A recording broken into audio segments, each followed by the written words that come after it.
Em meio ao tempo seco, as queimadas aparecem, e quando isso acontece, surgem os problemas de saúde. A fumaça sufoca, fogo não limpa, destrói a natureza, cabeamentos e deixa o rastro de prejuízo. Não use fogo para limpar, não seja essa pessoa. Queimada é crime. Faça a sua parte. Em caso de incêndio, denuncie. Ligue 193. Uma campanha da Agência Municipal de Meio Ambiente de Senador Canedo. Não, mas salve, salve família, Fialhão na área, muito bem-vindos a mais um Pode Vir Podcast. Muito bom dia, boa tarde, boa noite, boa madrugada para você que está nos assistindo. E hoje estou aqui com a arquiteta Mariana Mendonça. Mariana que, cara, eu recebi um arquiteto nesses 683 episódios, sabe? Então, você vai tirar muita dúvida minha. Mas antes eu preciso falar dos meus patrocinadores, tá? Que no caso sou eu mesmo. Para você aí que está precisando de uma agência, quer colocar sua empresa na agência da internet, quer colocar sua empresa na internet, mas não sabe como, não sabe com quem, não sabe como que funciona, não sabe para quê. Lembrando que Bill Gates já falava que a empresa que não tivesse na internet, ela não ia estar existindo, no mínimo em 10 anos. Então, vem com a gente que a gente faz gestão de tráfego, coloca patrocinado do Google no seu site, no seu Instagram, no seu Facebook, no seu TikTok, no seu Kawaii, todas as plataformas que você usa, e a gente faz você ganhar uma grana para você continuar com a gente.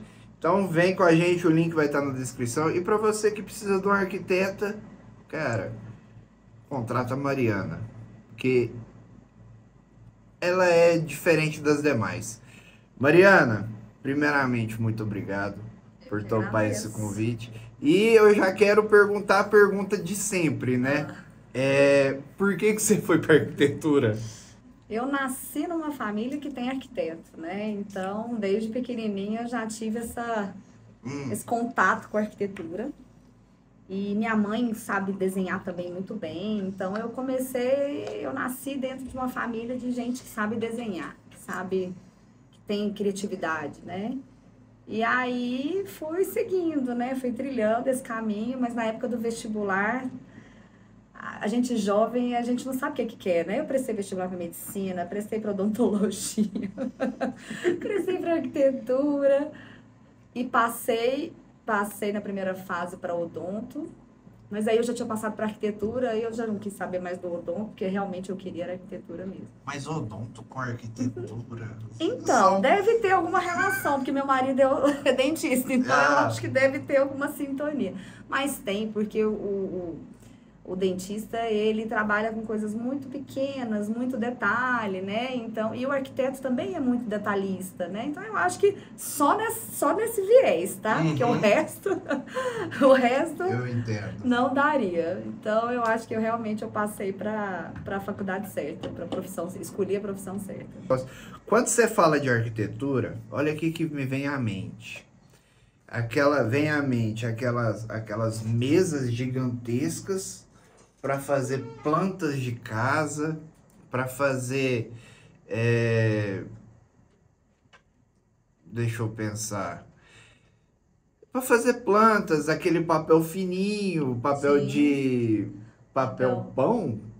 manteiga. Papel manteiga. Eu tive essa fase, né? Na época da faculdade. E aí tem que ter uma paciência imensa para você manter aquele papel manteiga sem rasgar. Limpo, né? Porque a gente vai passando com a mão assim, vai levando grafite, tudo, vai Nossa, eu imagino. E aí, eu também lembro que foi quando eu conheci a diversificação de lápis, né? Sim. Faber-Castell, que eu estudei no Vitória Figueiredo até meu 7º, 8º ano, e aí a professora falava para comprar o Faber-Castell, um fino, um grosso, a professora de artes. Tinha 6B, 4B, 8B, tudo quanto é B do mundo. E aí, quanto mais grosso o papel, a ponta do lápis, mais eu gostava. E mais feio ficava a tarefa. Dá mais firmeza, né? Quanto mais grosso ele te dá mais firmeza. Como que foi acostumar esse negócio? Por favor. Não, mas na época da faculdade tudo era bom, né? Até as viradas da madrugada eram boas. Mas graças a Deus na vida profissional eu já não peguei isso mais, né? Aí já foi tudo digital, né? Mas eu me lembro do meu tio, né? Que é arquiteto. Trabalhar na prancheta. Naquelas pranchetas enormes que tinha régua paralela. E aí ficava lá nas madrugadas desenhando, tudo. Então tem uma memória afetiva boa. Na faculdade a gente é obrigada a passar por isso. E eu acho que uma das coisas que eu vejo como falha nas faculdades de arquitetura hoje é não ter isso, sabia? Que eu acho que todo arquiteto tinha que passar por isso. Porque para saber desenhar. Para saber desenhar realmente, para saber escala. Tudo é no tablet, no computador, né? Mas para saber escala humana, entendeu? Ter essa noção de escala. E isso é só na mão. E hoje as faculdades atuais, elas não estão, se eu não me engano, posso estar enganada, mas eu acho que hoje, se tiver alguma faculdade, são poucas que ainda tem essa aula do à mão, entendeu? Do desenho à mão. Do desenho, daquele momento de você ter essa proporção, de estudar a proporção. Sim. Isso é muito importante para um arquiteto, você estudar a proporção, estudar a diferença da escala humana. Então, porque a gente precisa ter noção de espaço, no mínimo que um arquiteto precisa é ter noção de espaço. E o desenho à mão, esse tipo de aula que a gente tinha na época era muito bacana. A gente ia para a área externa do MAF, né, na época chamava MAF, né, que era o prédio da matemática, da física e da arquitetura na Católica, né, antiga Católica, hoje PUC. A gente ia para lá para observar a natureza, para você entender a proporção daquilo e desenhar aquilo de acordo com o seu olhar, né. É uma coisa meio artístico, mas o arquiteto tem, né, essa veia artística, né. E vem cá, por que todo arquiteto tem um engenheiro de inimigo? Não tem nada, eu não tenho não. Foi o que me contaram. Eu já recebi, inclusive tem um candidato a vereador aqui, que ele é engenheiro, só que ele é engenheiro mecânico. Certo. Ele cuida ele cuidava, né? Saiu do cargo para concorrer às eleições. E aí ele falava, cara, eu passo raiva demais, porque aqui em Senador Canedo não tem esgoto, sabe? E o fato de não ter esgoto, ele foi o responsável por colocar, eu acho que 13 ou 15% de esgoto na cidade. E aí ele disse que sempre tinha um arquiteto da prefeitura que ficava barrando ele, falando, não é isso. Aí ele falou, cara, eu estudei para isso, eu arquiteto, eu também estudei, e fica aquela guerra, né? Aquela confusão. Mas por que na maioria dos casos tem essa birra entre os dois? Eu acho que é um receio que eu vejo como bobo de um ocupar o espaço do outro. E eu acho que isso não existe. Eu acho que tem espaço para todos. Eu acho que, na verdade, o arquiteto e o engenheiro, eles se completam. Né? Eu vejo, sim. Tenho grandes parceiros engenheiros, pessoas que executam as minhas obras, e eu falo assim, hoje mesmo eu estava atendendo um cliente mais cedo antes de vir, e eu fazendo uma propaganda da engenheira que faz a minha obra, ela até brincou comigo, ela falou assim, eu acho que agora você virou vendedora da sua engenheira, porque você está falando tão bem dela, você está falando mais dela do que de você. Eu falei assim, mas é porque eu preciso dela para o meu projeto realmente se concretizar como eu pensei. Eu preciso dela. Então ela precisa de mim, eu preciso dela. Então, eu acho que se todo arquiteto e todo engenheiro tivesse esse pensamento que um precisa do outro, não tinha isso. É um complementando o outro. Então, ela brincou até comigo, essa cliente. Falou assim, mas você está fazendo tanta propaganda dela que eu não sei se eu vou te contratar não, mas ela eu vou. Falei, não, mas tudo bem, é porque eu preciso dela para concretizar o meu projeto. Então, um trabalho complementa o outro. Sim, com certeza. Com certeza. O medo, eu acho, de alguns profissionais, é que um pode ocupar o espaço do outro. Porque engenheiro pode fazer projeto de arquitetura? Pode. Ele teve habilidade, ele aprendeu isso na faculdade. O arquiteto pode fazer projeto de estrutura? Pode, porque ele aprendeu isso na faculdade. Mas se ambos caminharem juntos, sem querer passar a perna um no outro, sem querer ocupar o espaço do outro, eu acho que é uma parceria que é boa para os dois lados. E sim, principalmente para o cliente, né?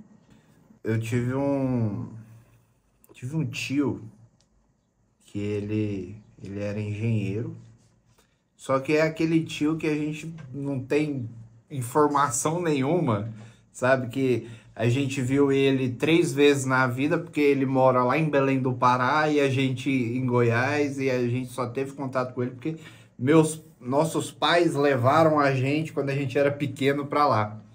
E aí ele sempre, eu não lembro muito bem da cara dele, mas eu lembro do local de trabalho dele. E era as mesas grandes para fazer os projetos, tudo mais. Só que eu não tive a oportunidade de perguntar o que eu vou te perguntar, sabe? Por quê? Porque ele faleceu acho que foi no 3º ou no 4º período de arquitetura. Que ele falou, pô, não vou contratar arquiteto não, eu mesmo vou fazer. Só que já tava velho, veio pandemia, veio não sei o que, fumante, fumava 5 carteiras de derby por dia, e aí o bicho se foi. Mas, como que foi se acostumar com a tecnologia? Porque eu acredito que você começou a faculdade, era tudo à mão, tudo na maior dificuldade do mundo, e aí do nada você falou, pô, vou comprar um tablet, vou comprar umas telas telas tecnológicas e vou fazer tudo virtual. Como que foi se acostumar com a tecnologia? Eu acho que ela foi gradual. Porque na faculdade, pelo menos na minha, né?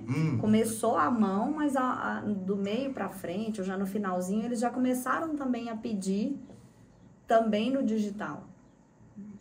Entendeu? Então, para mim, foi gradual. Já conheço arquitetos que hoje trabalham comigo, que são recém-formados, que não teve momento algum o à mão. Né? Já começou direto no digital. No digital. Então, para eles, com certeza, foi mais fácil, né? Mas para mim, para os meus colegas da época, eu acho que foi devagar, mas foi gradual. Porque como começou à mão, aí depois começou a se exigir algumas coisas no digital, outras coisas na mão. Então, acho que foi devagarzinho, não foi difícil. Difícil é hoje, por exemplo, eu com 20 anos de formada, atualmente a gente instalou esses sistemas operacionais. Sistema novo, aí sim, aí é difícil. Você está acostumada com um tipo de programa que você trabalha e de repente passar a trabalhar em outro. Aí mas tá mais difícil. Tipo CorelDRAW para outro. A gente trabalhava com AutoCAD. Acostumar com CorelDRAW já é difícil, né? A gente trabalhava com AutoCAD e hoje a gente trabalha com Revit, né? Que é tudo parametrizado, que é tudo metrificado, que é outra vida. A gente entende que é outro tipo de programa e que traz muito mais agilidade, muito mais assertividade. Mas eu, com 20 anos, tô velhinha, mentira. Tô velhinha não. Mas enfim, eu acho que aí é mais difícil. Foi mais difícil. Eu lutei um pouco para poder implementar isso. Tanto é que eu demorei para implantar isso no escritório. Já tinha outros escritórios que já tinham implantado. Eu falava assim, não, gente, mas eu sou tão mais rápida nesse AutoCAD. Né? Mas a gente precisa, né? Porque a gente tem que se atualizar o tempo todo. Então, eu achei mais difícil essa mudança do que quando foi do à mão pro digital. Até porque eu era mais nova, né? Quando você é mais novo, você tá mais aberto às mudanças. Mas você com 18 anos hoje, né? 18. Não posso nem falar que é 18. Tô fazendo uma moral com a prima tia do Pedro. Posso nem falar que é 18 em cada perna, que ainda não dá conta, viu? Que isso? Você falando isso, eu tô lembrando aqui que quando a gente é menina, a gente sempre vai brincar de The Sims, de imobiliar, casa. Minha irmã jogava SimCity, que é para você montar uma cidade inteira do zero. Só que as casas que a minha irmã fazia no The Sims, as cidades que minha irmã fazia no SimCity, ficavam muito melhores. Eu falava, cara, eu não sei organizar móvel, sabe? Eu não sirvo para arquiteto, não sirvo para engenheiro. Eu coloco uma poltrona do lado de uma geladeira, Jesus, sabe? amado. E eu fui para exatas, porque número não tem forma Mas de você sabia que a errar. arquitetura está em humanas? É mesmo. Acredite se quiser, a arquitetura está em humanas. Nos cálculos e Apesar etc. de todos os cálculos e etc, ele está em humanas, porque a gente é muito humana, a relação é muito próxima com o cliente. Então pode-se dizer que assim, Eu falo que eu tenho um pouco de psicóloga, eu sou um pouco de advogada. na advocacia, minha mulher é advogada, ela falou assim, porque a advocacia é humanizada. Eu olho para a cara dela e falo, mas não é o contato de humano para humano? Aí ela fala, não, porque a gente tem que ser um pouco de tudo. Como que funciona? Como que o cliente chega até você? Por indicação, por divulgação, tráfego pago, etc. Como que a pessoa vai chegar na Mariana Mendonça e falar, cara, quero contratar ela porque eu preciso de você na minha vida? Porque a cliente também coloca uma geladeira e uma poltrona, uma do lado da outra. Ela precisa de ajuda. É um SOS. É um SOS.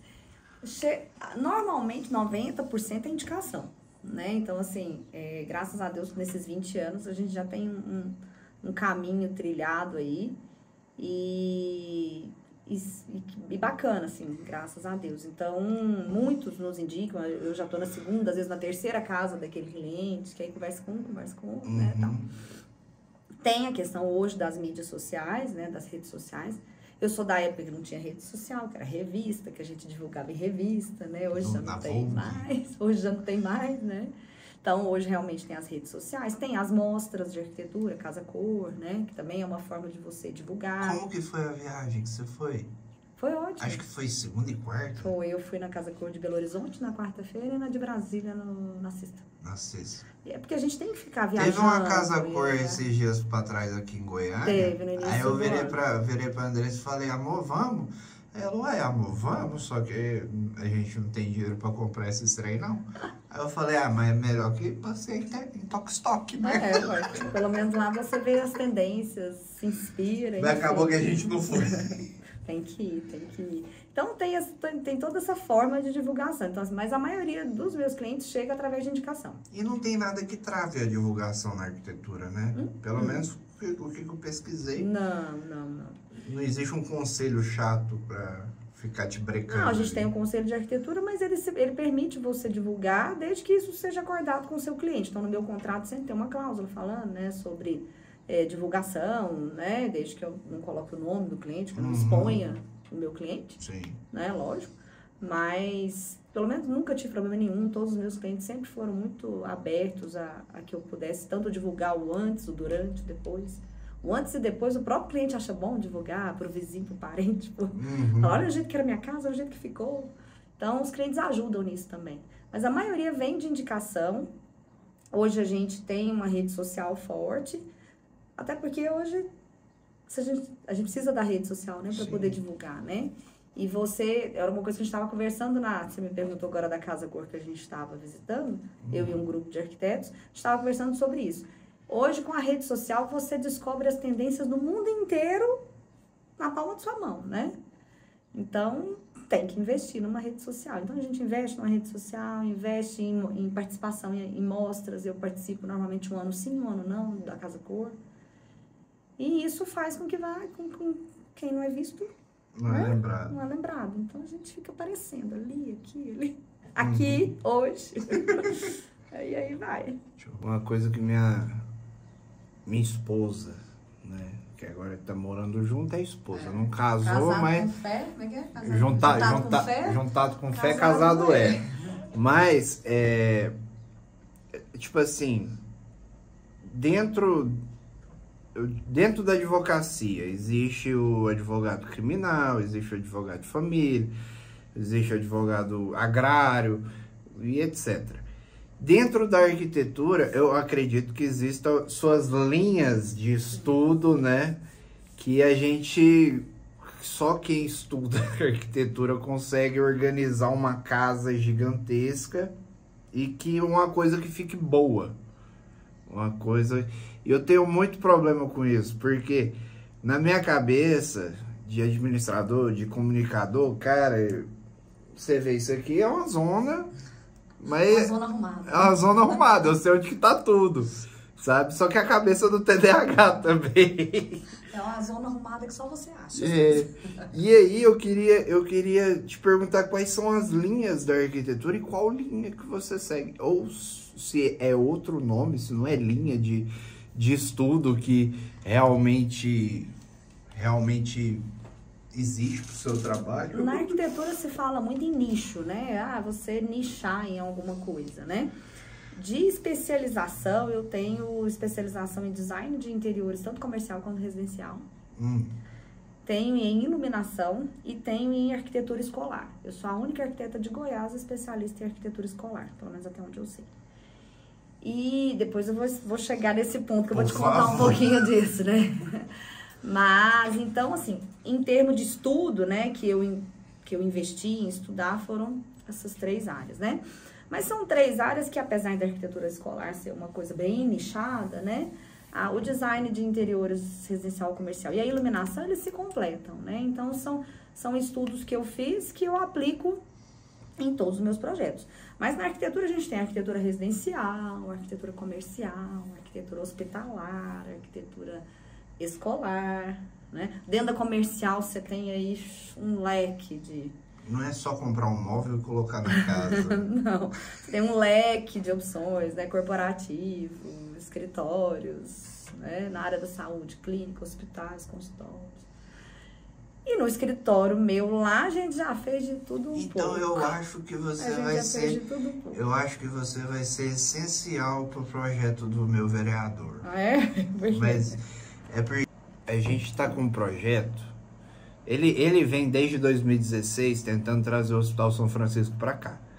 Esse ano deu certo, aí a gente fez as reuniões com o Dr. Hugo, Dr. Francisco, alguma coisa assim.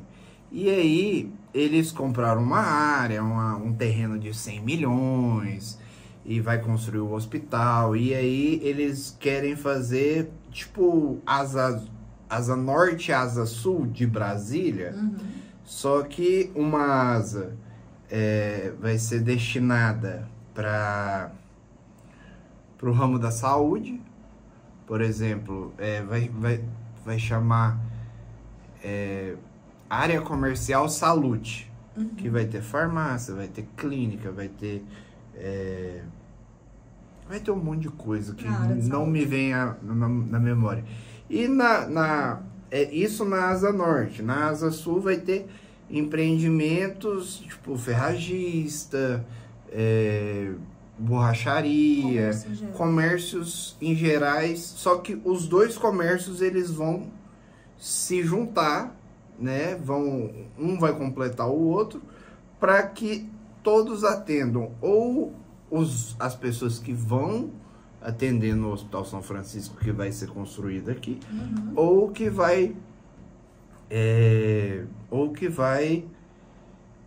dos pacientes que vão precisar do serviço, né? Vão ser 200 leitos, 25% desses leitos do SUS, porque é lei. E aí, beleza. E aí, você falando da arquitetura clínica, da arquitetura... Não sei o que eu vou te apresentar pro Dr. Hugo Frota, que é o dono, o pica das galáxias lá, que está trazendo o hospital. E aí vai que você trabalha com a gente, né? E aí também tem um pouco de urbanismo também, né? Que é essa questão, né, de você trabalhar esses fluxos, né, de ruas, de praças, isso também tem um pouco de urbanismo. E o arquiteto, pelo menos, não é toda a faculdade, mas a minha era arquitetura e urbanismo. Hoje tem faculdades que são só de arquitetura. Mas eu não, eu sou arquiteta e urbanista. Então ainda tem essa parte do urbanismo aí. E o que um urbanismo faz?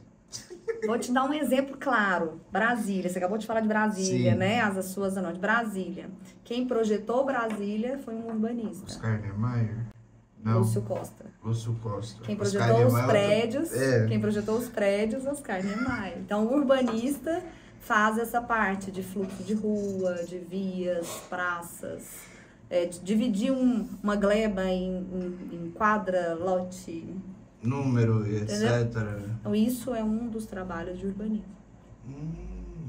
Entendeu? Tem muita coisa, tem muita linha. A arquitetura pode... Muita, mas e... Tem arquiteto que só trabalha com urbanismo, que não trabalha fazendo projetos de prédio. E a arquitetura escolar? Então, arquitetura escolar. Eu acho que era O que é? Vamos lá. Eu acho que era um sonho que estava escondidinho aqui dentro, assim, porque eu nasci dentro de uma escola. Minha mãe teve escola por muitos anos. A minha mãe é a avó do Pedro.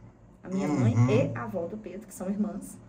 Elas tiveram escola por 18 anos em Goiânia. Então, a gente nasceu dentro dessa escola, né? E estudei minha vida inteira nessa escola, né?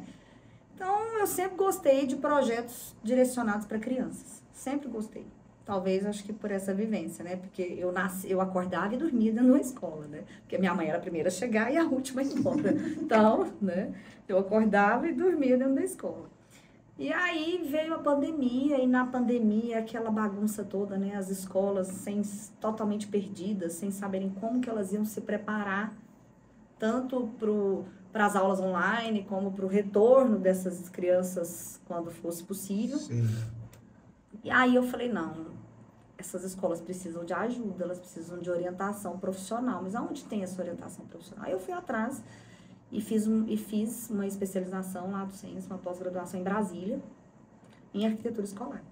E também fiz outros cursos complementares eles lembram, não sei se você lembra que usava muito aquele termo, né, o novo normal, né, como é que vai ser quando essas crianças vão voltar, né, como é que vai ser esse novo normal. Então, participei de vários cursos, de várias palestras na época, voltadas para isso, de como as escolas tinham que se preparar para o retorno dessas crianças. E aí eu tive um case de sucesso, que foi uma escola em Goiânia, a Escola Interamérica, onde a gente trabalhou muito nela para poder prepará-la tanto para as aulas online quanto para as aulas presenciais, quando elas fossem possível acontecer. E foi massa, foi bacana, e aí disso começaram a vir outros projetos, né? Mas foi assim que eu cheguei. Interamérica ficava onde? Fica onde, Fica né? ali no setor Bueno, ali na T30. Ali perto... Deixa eu tentar achar um ponto de Goiânia Shopping é referência. T10. Isso, perto ali da... T10, T1, T2. Ai, agora me fugiu. A T2 eu descia para fazer minha pós em gestão. Que eu fiz lá na Não, eu fiz lá na Camburi. Eu desci ela toda. Ah, então você descia ela toda, né? Porque ali tem o IPOG, eu pensei que era o IPOG. Mas é perto do Cateretê. Perto do Cateretê. Sei. Então é subindo. Botequeiro, você vai saber onde que é o Cateretê. Sim, quem nunca? Quem nunca? É perto do Cateretê. Pô, inclusive, depois que o Cateretê virou rodízio, ficou difícil. Mas a questão Vamos voltar um pouco nesse negócio. O Pedro falou pra mim que você é meia prima, meia tia. Então eu acredito que você seja uma tia de segundo, terceiro grau por aí. Ou eu tô completamente errado. É porque como é que eu posso dizer? Eu sou prima em primeiro grau do pai dele. Prima irmã, que a gente chama. Sim. Né? Eu sou filha única e a minha mãe é irmã da avó do Pedro. Nossa. A minha mãe é irmã da avó do Pedro. A minha mãe é tia-avó do Pedro. É porque meu primo foi muito precoce, teve o Pedro muito novinho, entendeu? Então, o Pedro nasceu, eu tinha aqui, o Pedro é de 94. Não sei se eu vou contar a idade do Pedro aqui. Mas eu tinha 15 anos. Pedro tá com 30. Tá com porque 30. Eu sou de 92, eu tô com 32. O Pedro tá com 30, eu tô com 42. Então, eu tinha 12 anos quando ele nasceu. Então, é aquele tia que é meio prima, que é tia, entendeu? Que cresceu junto. Que cresceu junto. Mas eu e o pai dele somos primos irmãos, que a gente chama, né? Primo em primeiro grau, né? Primo e irmão. E como eu não tenho irmãos, por parte de mãe, eu convivi com eles como se fossem meus irmãos. Né? A gente sempre morou todo mundo no mesmo prédio. Sempre. Sério? Minha mãe e minha tia, que é a avó do Pedro, sempre moraram no mesmo prédio. Então a gente cresceu juntos, né? Então por isso que ele fala tia, meio prima, né? Porque na verdade eu não sou tia, né? Porque eu não sou irmã do... Não é tão velho. Não sou tão velha. Não sou irmã do pai dele. Mas a gente fala que é meio tia, meio prima. O Pedro, eu conheci. Pedro eu carreguei no colo, pensa. Nossa. Não posso nem falar isso.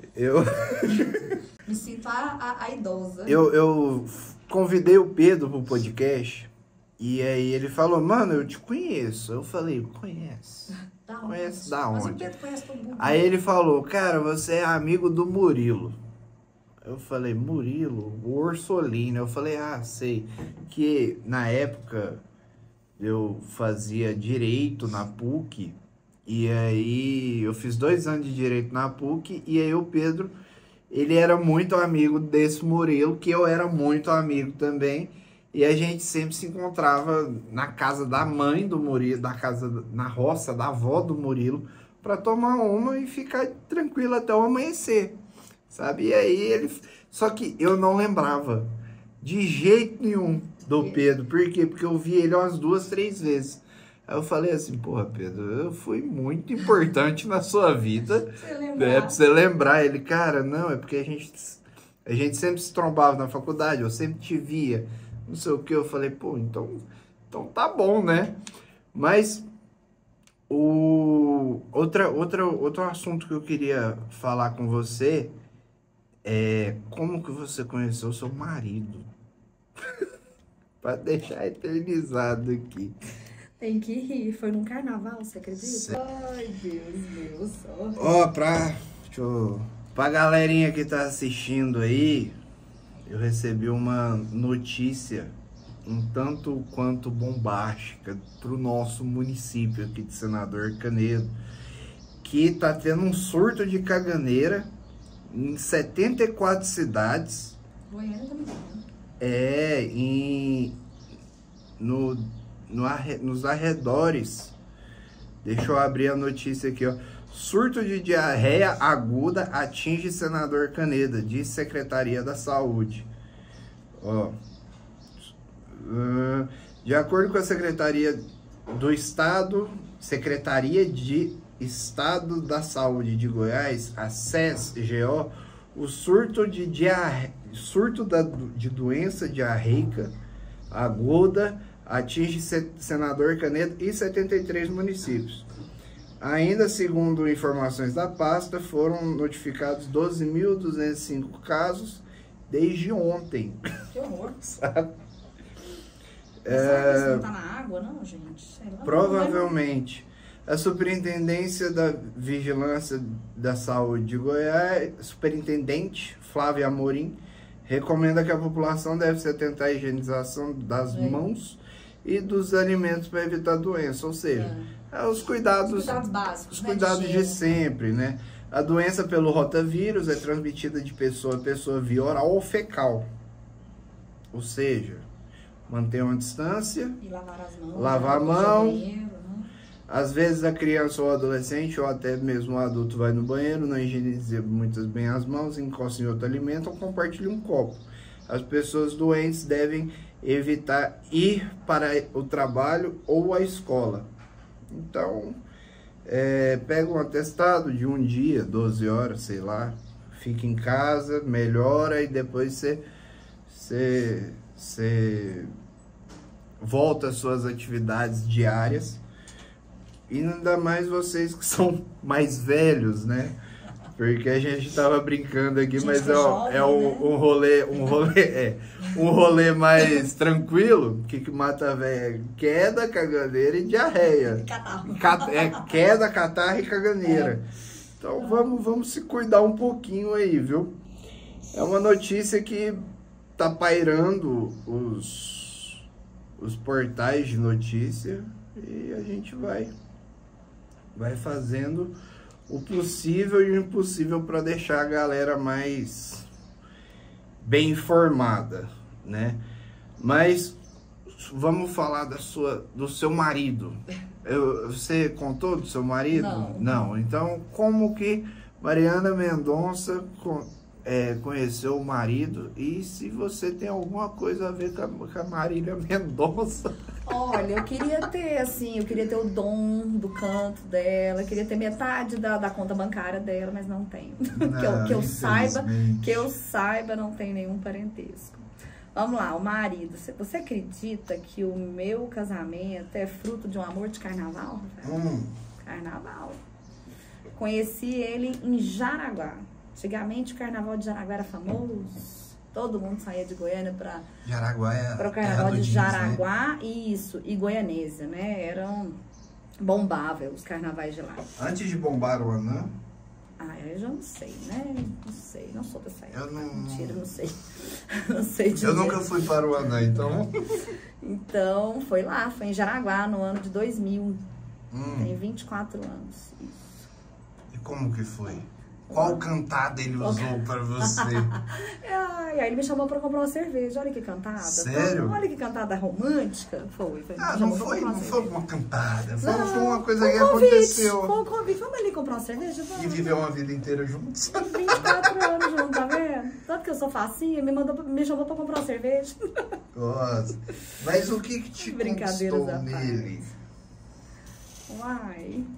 Sabe que eu lembro? Agora é a hora. Anos atrás. Não, mas ele sempre foi um cara muito bacana, assim, um cara muito íntegro, muito justo, muito correto. Mas na época do carnaval não deu tempo de ver isso tudo, não, bem. A gente foi vendo ao longo do tempo, né? Minha mãe brinca assim comigo, assim, que ela lembra que eu cheguei de Jaraguá falando, mãe do céu, menina, né? Menina nova, 18 anos. Mamãe, você não sabe que eu conheci. Minha mãe, o quê? Nossa, o menino, mas ele tinha uma perna, ele tinha uma bunda, ele tinha uma barriga. Minha mãe, você só olhou a bunda, a barriga e as Carnaval, pernas? Né, mãe? E as pernas, eu falei, mãe, tá bom, porque eu já vi metade. Ela lembra disso até hoje, de eu chegar e falar, nossa, mãe, mas ele tinha uma perna, ele tinha uma barriga. Mas enfim, né? Pegando em base as gerações que se passaram, vamos pegar assim, qual que é a sua opinião sobre a geração que a gente tá, essa geração de namoro virtual, namoro express, né? Namoro express. Eu falo que é namoro express, porque hoje tá com um, amanhã tá com o outro, né? E é muito difícil, né? Ou naquela época também tinha esses namoros express? Acho que devia ter, mas eu acho que numa proporção bem menor, né? Ou pelo menos a gente não sabia, né? Porque não tinha rede social para saber, né? Então, pode ser isso também. Mas eu acho, assim, me preocupa muito, porque eu tenho filho, né? Tô com um filho aí de 11 anos, me preocupa muito esse mundo doido que a gente tá vendo, né? Onde as pessoas banalizaram demais, né? Casamento, banalizaram demais namoro. As relações, né? Pessoais estão muito banalizadas, né? Então, isso é um pouco preocupante, né? É o namoro express mesmo, Você é mãe de menino ou menina? Menino. Henrique. Não, mas menino é mais tranquilo, né? Dá pra você brigar com mais força. Não sei, né? Pelo menos foi o que meu pai disse. Meu pai fala assim, ó, meu pai fala, não, porque eu sei ser pai de 32 anos pra cá. Pai de menino. Então, porque às vezes a gente eu vou lá conversar, pai, você viu o que aconteceu na política? Pai, meu Deus do céu, eu tô numa enrascada, o político A me chamou, o político B me chamou, o que eu faço? Aí meu pai fala, você senta e chora, né? Tem outra opção. Mas a questão de ser pai, ser mãe, como que você descobriu que ia ser mãe? Nós namoramos muito tempo, né? A gente teve um namoro longo, né? Eu namorei 8 anos com meu marido. E aí ficamos casados 5 anos. E na época eu tirei eu usava remédio, né? Pra não engravidar. Tirei o remédio pra poder, já pensando em engravidar. Mas na mesma época minha mãe teve um câncer. E as atenções voltaram todas pra isso, Sim. né? E junto, paralelo, a irmã do meu marido também teve. Então foi um momento muito difícil. E eu nunca mais lembrei de que eu queria engravidar, porque eu foquei nisso, né? Aí passou um tempo, depois que tudo passou, né? Tratamento, tanto da minha mãe, todo mundo bem, graças a Deus. Nós paramos, olhando pro outro e falamos, uai, cadê? Até hoje não veio. Aí fomos investigar, a gente viu que a gente estava realmente com dificuldade de engravidar, fizemos tratamento. Aí nós fizemos tratamento, eu fiz 6 inseminações artificiais, 6, era muita vontade de ser mãe, né? 6 inseminações, fiquei grávida na 3ª. Mas o que dava? O bichinho não chegava lá, não. Eu falava que como que funciona a inseminação artificial? Você coleta... Porque eu sou filho de médico, mas eu nunca... Você coleta o sêmen do homem, Sim. né, em laboratório, coleta dentro do consultório, né, enfim, leva para o laboratório, seleciona, faz uma seleção aí dos melhores, e aí depois leva de novo para o consultório e injeta na mulher. Eu me senti uma vaca sendo inseminada.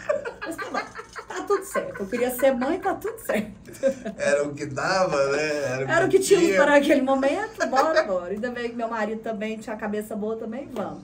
Mas não é fácil, assim. Isso há 11 anos atrás. 11 anos atrás. Gera muita expectativa, gera muitos sonhos, muitas frustrações, muitos resultados negativos. E aí, na 3ª inseminação, eu fiquei grávida do Henrique.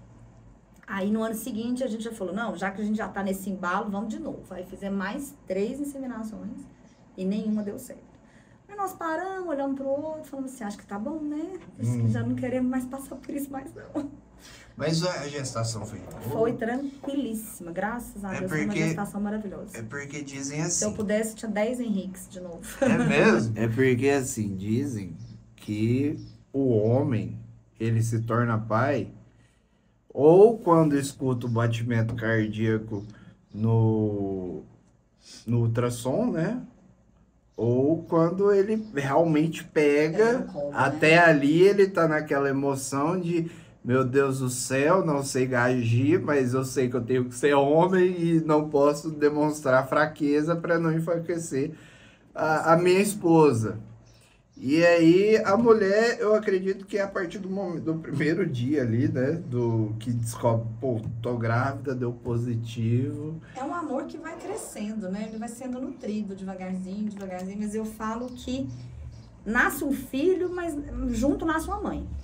Eu acho que a gente realmente só se materializa ali como mãe na hora que a gente pega no colo e fala, nossa, tão pequenininho, tão lindinho, assim, tão dependente, tudo. Então, eu acho que, realmente, assim, quando nasceu o Henrique, nasceu a mãe Mariana. Antes era aquele amor que ia crescendo devagarzinho. Você sente o chute. É uma construção. Acho que todo amor é assim, né? Você vai construindo ele, né? Mas na hora que nasceu a mãe junto, assim. Aí nasceu uma leoa também, viu? Nasceu uma leoa também, porque não mexe com meu filho, não. Eu imagino. Minha mãe já era meia braba da vida com os outros que mexiam comigo. Ela me arrebentava na porrada. Mas não casa, mexe com né? meu menino, não. Eu posso, mas ninguém pode. É tipo isso. É tipo isso. Mas é um amor que eu falo assim, Rafael, é um amor assim. Minha mãe falava isso e eu falava assim, mas que estranho. Minha mãe falava assim, Mariana, o amor de mãe, ele é tão grande, tão forte que chega a doer. Eu falava assim, mas se ele é bom, por que dói? Eu não entendia isso, né? Eu falava assim, como assim chega a ser tão grande que dói? É porque dá um aperto no coração quando o menino sai. Não é? Quando começa, você não vai passar por isso. A mãe deve ter falado isso pra você em algum momento da sua vida. Que é um amor tão grande que chega a doer. Uma coisa que minha mãe falava... Tem aquela velha história, né?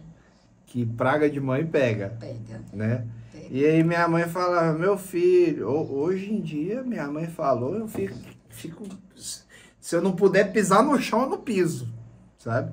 Ela fala, meu filho, não vai pra essa festa. Aí eu ia pra festa, aí roubava um celular, roubava carteira, eu arrumava briga e dava uma confusão toda. Aí, mas depois que eu comecei a sair com a Andressa, sei lá, vou fazer 6 anos em fevereiro. Então, há 5 anos atrás, os pressentimentos da minha mãe acabaram, os negativos, sabe? Uhum. E aí, minha mãe sempre foi bem ciumenta comigo. E eu sempre falei, não, mas essa aqui é minha namorada. Aí ela falava assim, não, mas você tem que parar de trazer todo dia uma mulher, toda semana uma mulher diferente. Eu falava, não, mas deixa eu viver. Isso eu tinha 15, 16 anos. O ciúme da minha mãe parou com 28. Sabe? Que ela olhou pra cara da Andressa e falou, não, gostei de você. Essa vai. Agora vai, sabe? Eu falei, não, então se você tem a aprovação da minha mãe, eu vou quietar com você. Vai. Vamos fazer um contrato aqui e tá tudo certo. O ciúme que você tem do Henrique, pode-se dizer que é imenso? Então. Fecha a porta aí pra gente. É o tubo, tá? Tem café? Nossa, olha o tamanho da garrafa do café, gente. Obrigado, bebê. Tamanho, Você é um amor. Tamanho da garrafa de café, tá vendo? A gente fica aqui abaixo de aqui café. A garrafa, olha a galerinha. O tamanhozão dela, olha aqui, gente. Será que a gente é cafezeiro? Não, bobagem. Nossa, eu gosto. Aí de noite, se eu não dormir, eu vou te mandar o WhatsApp. Pode inteira, mandar. né? Aí a gente faz outra live. Faz outra live. Vamos lá, ciúme. Então, Show. Eu sou ciumenta por natureza, né? Sou filha única, né? Eu não tô acostumada a dividir nada com ninguém. Tô brincando. A maturidade me fez mudar muito isso. Meu marido que eu diga, viu? Porque ele falava que eu era ciumenta demais. Nossa, em quantos anos de namoro? Em 8 anos de namoro, a gente teve 2 términos porque ele falava que eu era ciumenta demais, que eu sufocava ele, coitado. Enfim, a maturidade me fez melhorar muito isso, essa parte do ciúme. O que não quer dizer que eu sarei e curei disso, tá?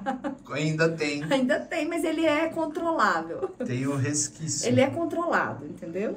Então, se ele é controlado, tá tudo certo. Mas com filho é diferente, né? Com filho, ai Deus. Eu ainda quero ser pai. É um pedacinho da gente. Você vai ver, na hora que você tiver, você vai ver. É um pedacinho da gente. Mas a gente tem que criar filho pro mundo, né? E eu tô tentando. Não, mas uma coisa é dar conselho, tipo assim, receber o conselho da sua mãe, que você tem que criar o filho pro mundo. Outra coisa é você realmente criar ele pro mundo. A gente tem que tentar. A gente tem que tentar porque realmente a gente tem que fazê-los serem independentes, né? Serem pro mundo, porque a gente não tá aqui a vida inteira, né? Pela lei natural da vida, a gente vai primeiro, né? E quais são os cuidados que você, mãe de menino, tem com ele? Por exemplo, internet, porque na nossa época, meu pai tinha que controlar ali o tempo do meu videogame, e só, sabe? Hoje tem o controle do tempo do videogame, do tablet, né? A gente controla, durante a semana não joga videogame, só no final de semana. Quantas horas? Aí é livre. Não é tão livre assim não. Por exemplo, o tablet mesmo, a gente tem acho que é 1h30 por dia, no final de semana, sabe? Por sexta, sábado, domingo. Controla. Meia hora por dia. Tadinho. 1h30 no sábado, 1h30. Ah, entendi. A gente deixa mais. Mas só final de semana. Até porque durante a semana ele estuda o dia todo, né? Ele estuda no integral, então ele entra cedo, sai no final do dia.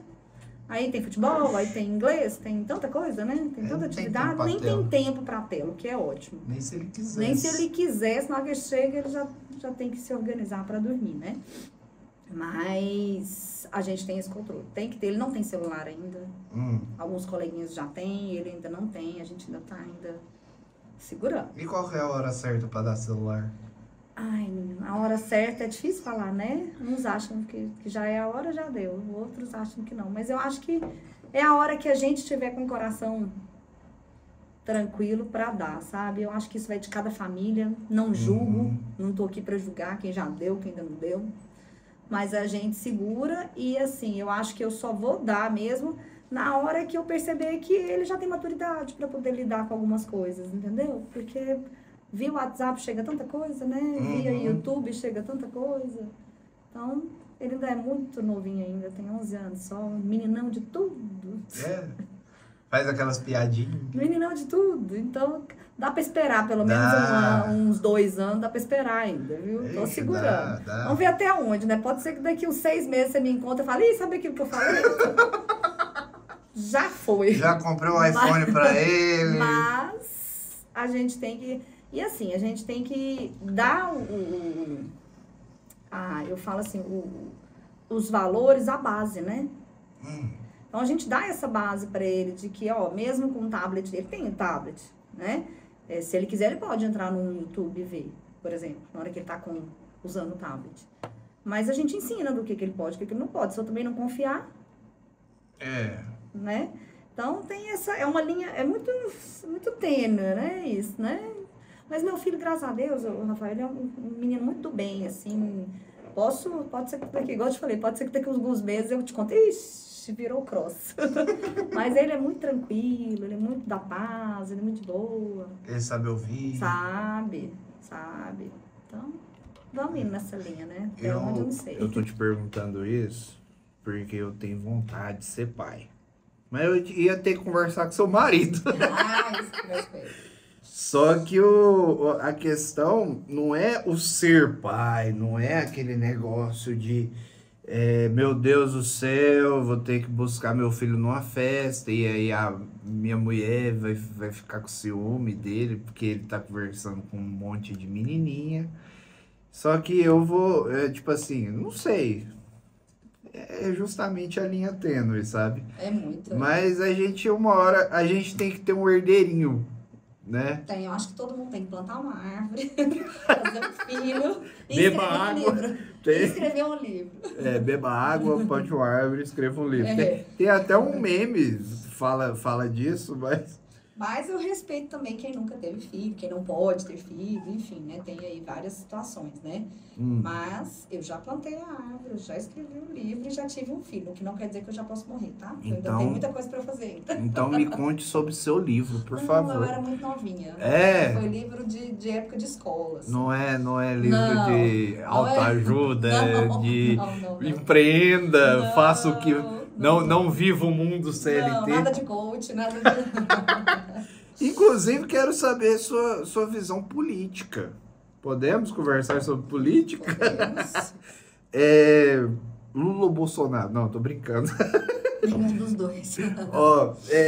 Hoje tudo se baseia em Lula e Bolsonaro, né? Agora não existe mais ninguém, né? Pra fazer melhor. E aí o povo fica, direita, Bolsonaro, esquerda, Lula. Aí meu pai aproveitou e falou assim, não, quem manda no Brasil é o Centrão. Aí eu falei, mas o que é o Centrão? Ele falou, isso vai da interpretação de cada um. Eu falei, nossa, então vou ter que... Ajudou bastante, hein?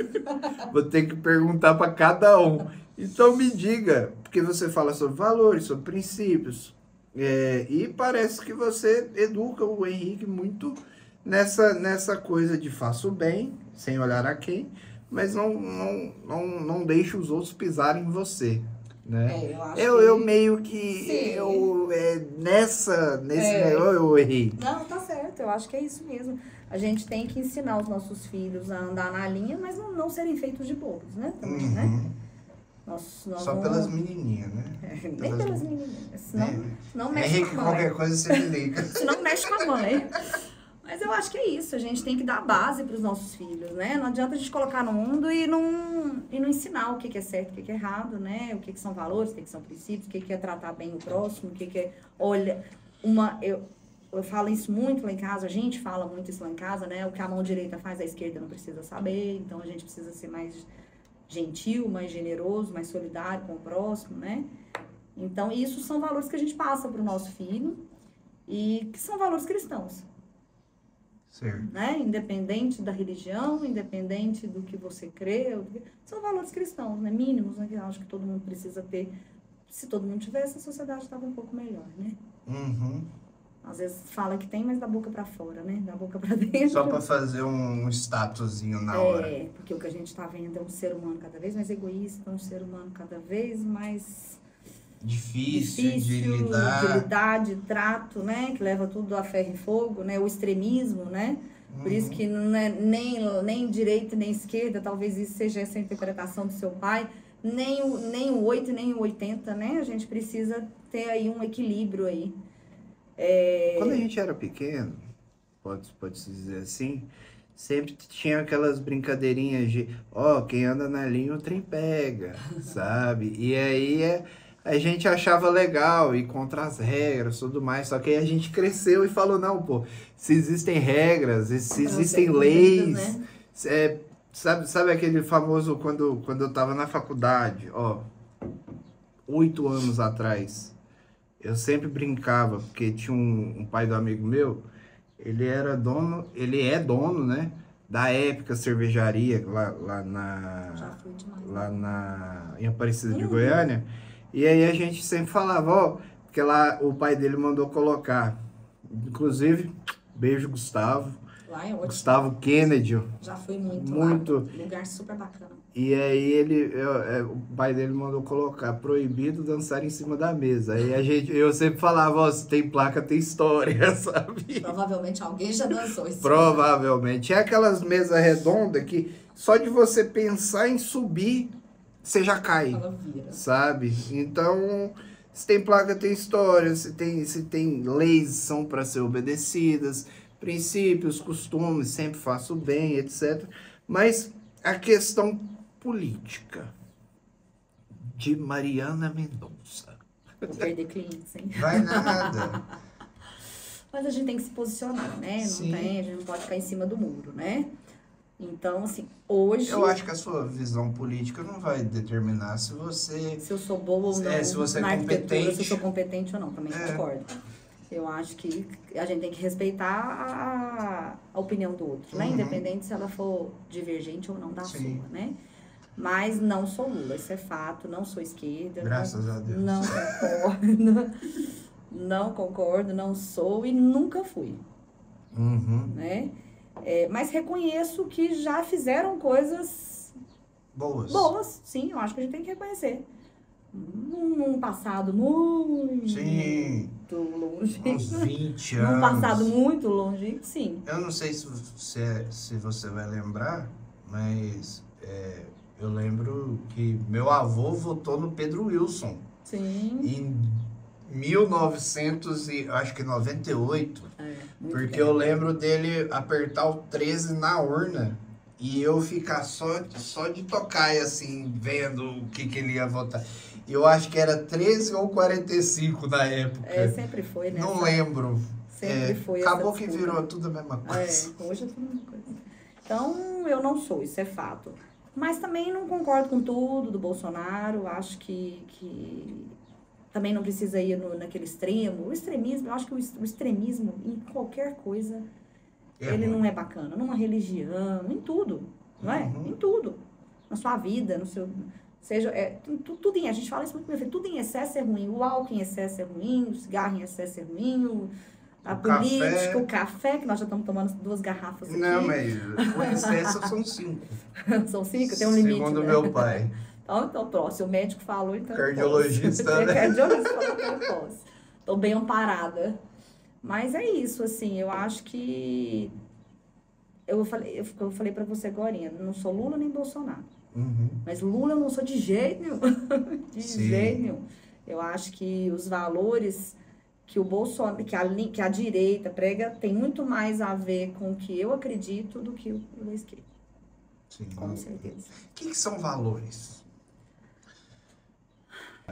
Num mundo meio conturbado, porque assim, eu tava no dia da inauguração das Olimpíadas, eu vi um brother meu assistindo, eu falei, pô, deixa eu assistir junto. E aí eu vi aquele negócio, caramba, limparam o Rio Sena, só que não adiantou de nada, que a galera tava saindo toda infectada, com vários sintomas. tentaram falar sobre a diversidade na Santa Ceia. Eu sou extremamente contra aquilo, porque é uma coisa religiosa. Eu fui criado na questão de que com Deus não se brinca. Desde aquela história do Titanic, a gente tem que tomar muito cuidado, sabe? Nem Deus afunda, né? Nem Deus afunda o barco. Então, a gente tem que ter o máximo respeito a Deus, aos nossos familiares, aos nossos líderes e viver a vida assim. Acho que a palavra respeito, ela já fala tudo, Sim. né? Independente, enfim, foi desnecessário. Uhum. Aquilo da Santa Ceia, pra mim, foi desnecessário. Né? E aí, tipo assim, tá que tem pessoas e pessoas e a galera vai me cancelar por conta disso, porque eu tenho umas opiniões meias sérias demais, sabe? Quando eu fazia direito na PUC, no meu segundo período eu tive aula com João Índio, que era um professor de teologia e falou sobre... Cara, ele falou sobre o Deus de alguma religião. E aí eu lembro de gritar, Deus é o caminho para tudo. Peguei minhas coisas e saí da sala de aula. Aí depois minha mãe falou, é só uma aula, não é para você seguir a vida inteira sobre isso. Aí eu falei, não, então tá. Fui lá, pedi desculpa pro professor, tudo mais. Ele falou, não, eu entendo. Aí a gente virou amigo. Só que princípios e valores cristãos, eu acho que não deve ser misturado com gostos, com... se a pessoa, enfim, não sei concluir esse raciocínio. Eu acho que eu acabei de falar do respeito, né? Eu acho que ele independe do sexo, cor, raça, religião, enfim, né? A gente tem que ter respeito pelo próximo. Uhum. E é o que eu acho que falta muito hoje, né? Nas relações humanas, é o respeito. Eu não concordo com você, mas ok, eu não sou obrigada a concordar com a sua opinião, com o seu gosto, com o seu estilo, enfim, mas eu sou obrigada, eu acho, pelo menos no meu entender, a respeitar. Né? A respeitar as diferenças, né? Sem agredir o outro, porque a minha vontade tem que prevalecer. Acho que esse é o problema. Então, assim, é o que aconteceu com a Santa Ceia. Querem manifestar, querem fazer a sua... Manifestem, mas não precisa desrespeitar uma religião, desrespeitar uma imagem, uma né? Crença. Uma crença, eu acho que não é por aí. Hoje, por exemplo, o que a gente mais vê é isso, né? Se você não pode se posicionar sobre a sua religião, você não pode se posicionar sobre o que você vê sobre credo. política, você não pode se posicionar sobre a sua vida pessoal, você não pode se posicionar de forma alguma porque as pessoas não respeitam. Então, eu acho que respeito já dizia minha mãe, né? Respeito é bom e... Conserva os dentes. Conserva os dentes, não é? Mas ué, gente. Então, assim, eu posso não concordar, mas eu sou obrigada a respeitar. E eu acho que isso falta um pouco nas relações humanas e é uma coisa que a gente tenta passar como valor e como princípio para o nosso filho. A gente tem que respeitar. Você pode não concordar, mas você tem que respeitar. Né? Então, por exemplo, a gente tem hoje... amigos negros, a gente tem amigos homossexuais, a gente tem amigos héteros. Gente, respeito, se eu concordo, se eu não concordo, é outro esquema. Que além, independente do que a pessoa gosta ou ela se interesse, ali tem um ser humano. Ali tem um ser humano ali por trás daquilo dali, né? Então tá tudo certo. Então a gente precisa ter isso. E eu acho que o que falta muito no brasileiro é isso, é tudo muito extremismo. Se ele não vota em quem eu voto...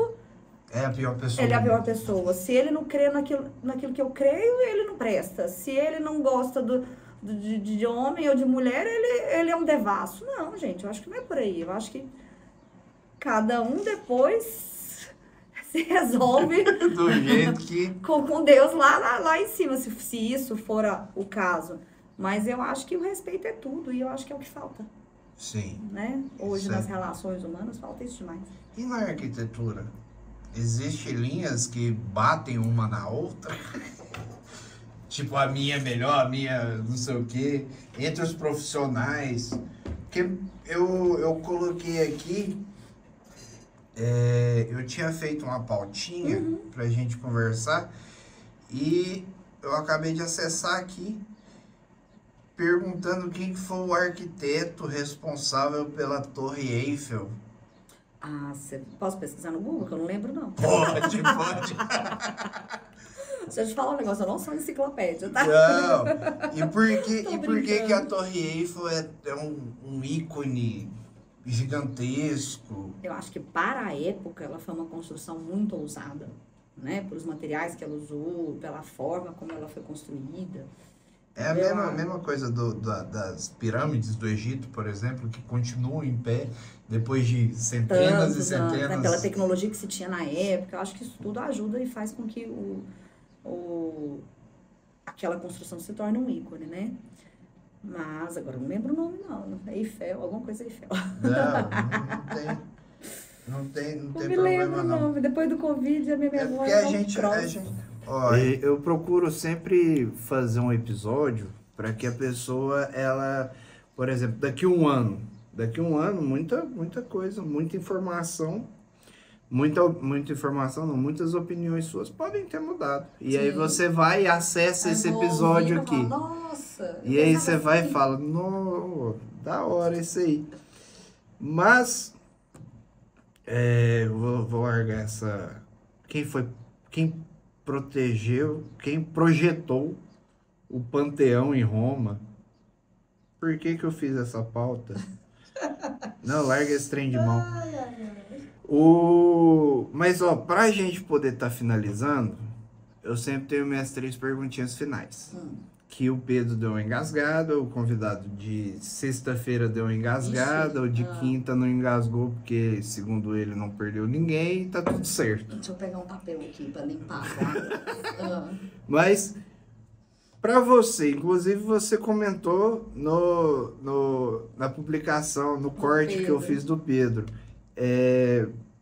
se você pudesse ressuscitar alguém para tomar 1 hora de cafezinho com essa pessoa, quem você ressuscitaria, por que essa pessoa e o que você conversaria com Eu acho ele? que a minha resposta vai ser a mesma do Pedro. Ah, Que foi o nosso avô, né? Acho que o casal em si, a gente teve uma base muito sólida, que foi o meu avô e minha avó. Que no caso são bisavós do Pedro, né? E o meu avô em específico era uma pessoa muito íntegra, não era porque era meu avô não, mas era uma pessoa muito correta, entendeu? E ele era uma pessoa que falava que a mão direita faz, a esquerda não precisa saber. Então, assim, que é o jeito que você educa. Que é o jeito que a gente hoje tenta viver, né? E ele, depois do falecimento dele, até hoje, você vê, ele morreu em 2012, tem 12 anos, né? Até hoje, se alguém encontra com a gente, fala assim, nossa, mas seu avô ajudou a gente demais. A gente falava assim, nossa, a gente não sabia de metade do que ele fez pelo próximo. Até hoje a gente fica sabendo de coisas que ele fazia. Então, realmente, se eu pudesse sentar, não é nem sentar pra conversar, não. Se eu pudesse deitar a cabeça no colo dele, pra ele fazer um cafuné em mim, igual ele fazia, eu acho que ia ser bom. Nossa, mas ele fazia um cafuné bom. Então, foi para mim um exemplo de pai. Sabe assim, como meus pais se separaram muito cedo, meu avô foi muito presente na minha vida como pai mesmo, assim. Então, realmente faz muita falta. A minha resposta é a mesma do Pedro.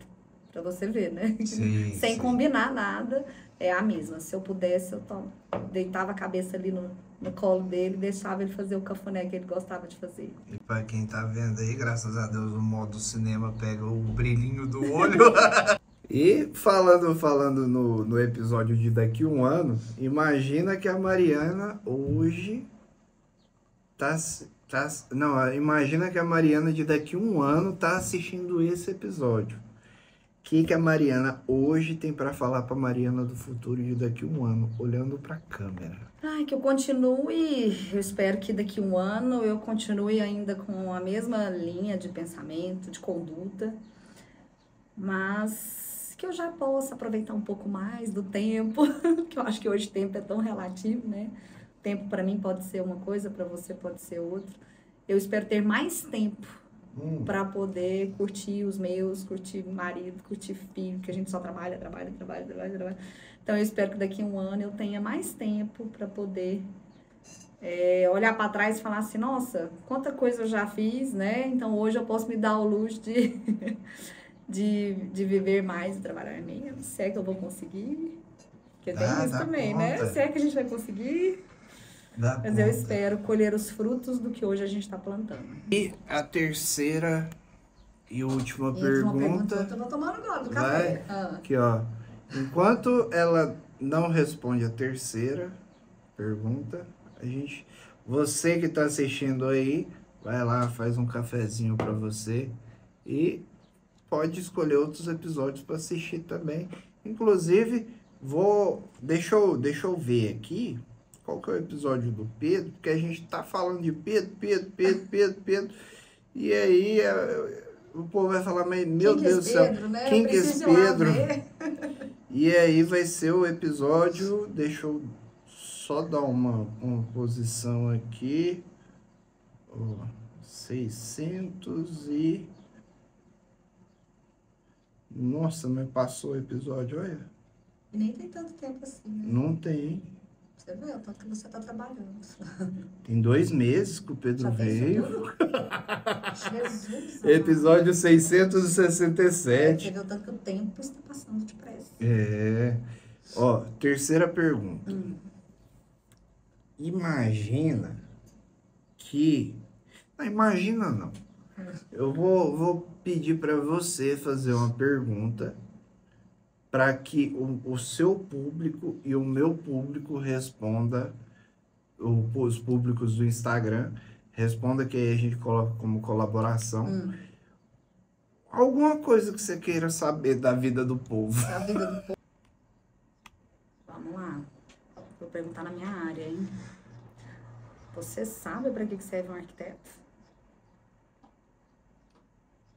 Boa. Deveria. Boa. Você sabe a importância de um arquiteto numa obra?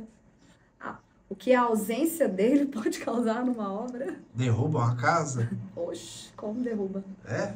Então, não, e a quantidade de erro, Ontem eu estava montando eu sei que era para só uma pergunta, mas eu já peguei o link, tranquilo. né? Ontem eu estava montando uma palestra para dar, e aí eu estava mostrando isso. Falei assim, quais são os erros mais comuns que a gente vê em obra pela falta de projeto? Primeiro, assim, gasto excessivo, porque você não tem planejamento, né? Então, você não quantifica o material. Se você não tiver projeto, você não quantifica o material. Como é que você compra? Aí você compra a menos ou a mais. Aí tem desperdício. Nunca compra o número exato. Aí tem desperdício. Ou a falta. Ou a falta, né? A falta ainda tá bom, que você ainda pode comprar mais. E o desperdício? E o excesso? Vai fazer o que com isso depois? Né? Gastou à toa. Erros de execução mesmo. Gente, parece bizarro, mas você já viu algumas imagens que você vê na internet, né? Uma porta que não abre porque bate no vaso sanitário. Já viu umas fotos assim? A escada que não chega a lugar nenhum. Gente, se existe a falta é porque existiu a execução assim. Então, quer dizer que não teve projeto. Parece bizarro, mas tem. Sim.